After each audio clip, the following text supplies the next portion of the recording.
નમસ્કાર. ગુજરાતના મેથોડિસ્ટ મિત્રો, ગુજરાત રિજિનલ કોન્ફરન્સ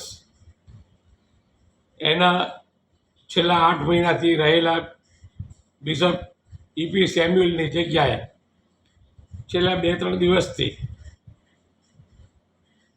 બિશપ સિમિયોન સાહેબની નિમણૂક થઈ છે તેવા એક સમાચાર આવ્યા છે. થોડાક જ મહિનામાં બિશપની કેમ બદલી થઈ અથવા તેઓ ક્યાં છે એની કંઈ ખબર નથી. કારણ કે હમણાં 2-1 દિવસ પહેલાં વોટ્સઅપ સોશિયલ ગ્રુપની અંદર ગુજરાત રિજિયનના નવા નિયુક્ત એક્ઝિક્યુટિવ સેક્રેટરી શ્રી રેવ બ્રેનાર્ડ સાયમન સાહેબ બ્રેનાર્ડ સાહેબ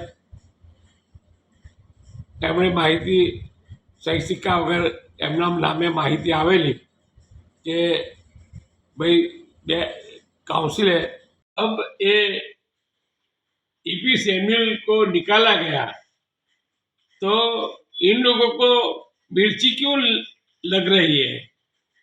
जब फरवरी में अनुशासन का उल्लंघन कर 4 बिशप को निकाला गया तब तो एक टांग पर नाच रहे थे. चलो मैं बताता हूँ इसे क्यों निकाला गया. क्योंकि डीजीपी उत्तर प्रदेश के परिपत्र 34/2017 के अनुसार ये भू माफिया है. इसे 2006 में बाहर करना था. ये 18 साल पुराना अपराधी है. इसकी जमानत का पत्र सर्वोच्च अदालत ने भी खारिज कर चुका है.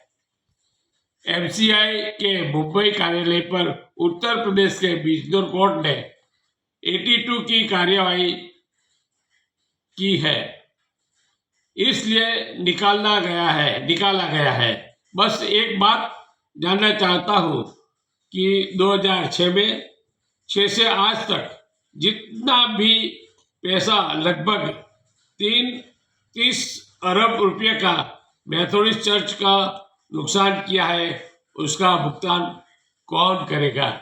ये प्रश्न रेवरेंड उत्पल साहब का भी है और समग्र मेथोडिस्ट के भारत के लगभग 20 लाख मेथोडिस्ट है, इनका भी ये सवाल है.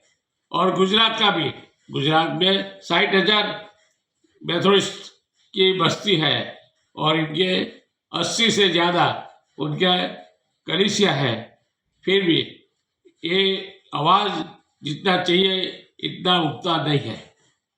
तो मैं आज बताता हूँ कि जब ऐसा कुछ होएगा और ये सब आप किसी ने देखा है कि मिस्टर सिमियोन साहब कौन है, कहाँ से आते हैं और इधर आते हैं तो किसने कौन सी काउंसिल ने उसको प्रमोट किया है और बिशप तरीके उसको इधर भेजा है? उसके पास कोई खास वो ठहराव है कि नहीं है, क्या है, किसी को कुछ मालूम नहीं.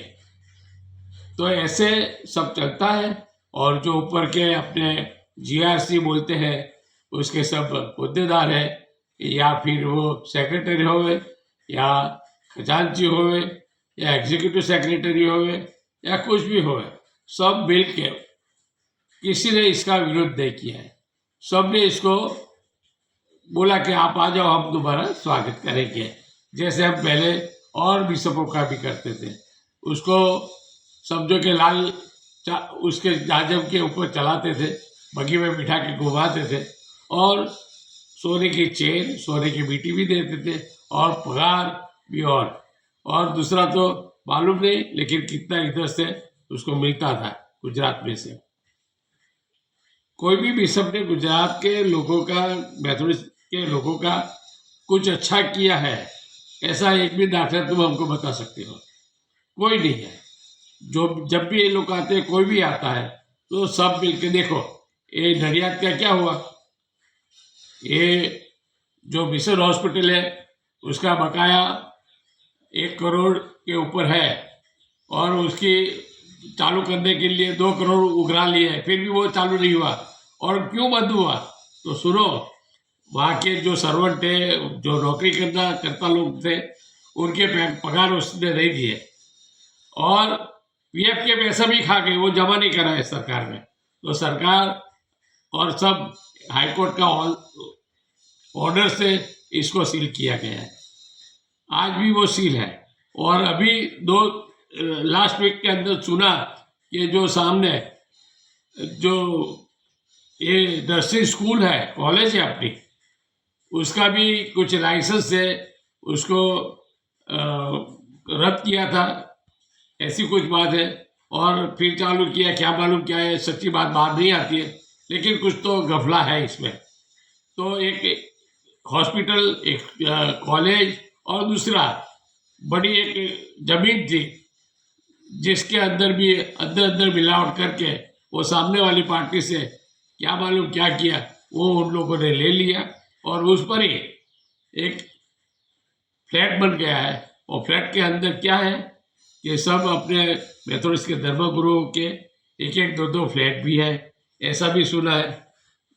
देखो, जब तक गुजरात के मेथोडिस्ट के एडवोकेट साहब और जो सरकार में बड़ी बड़ी पोस्ट पर है, वो सब इसको बचाने के लिए आगे नहीं आएंगे, तो मैं बोलता हूँ कि ये सब आने वाले 5 वर्ष के अंदर ये सब कुछ साफ सुफ हो जाएगा, कोई मिलकत नहीं रहेगी।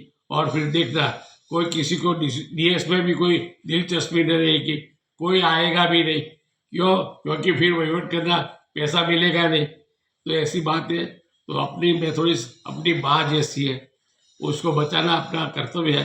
तो सब आगे आओ, संगठित बनो और सब मिलके इसको मेथोडिस्ट को बचाओ, ऐसी हमारी उम्मीद है।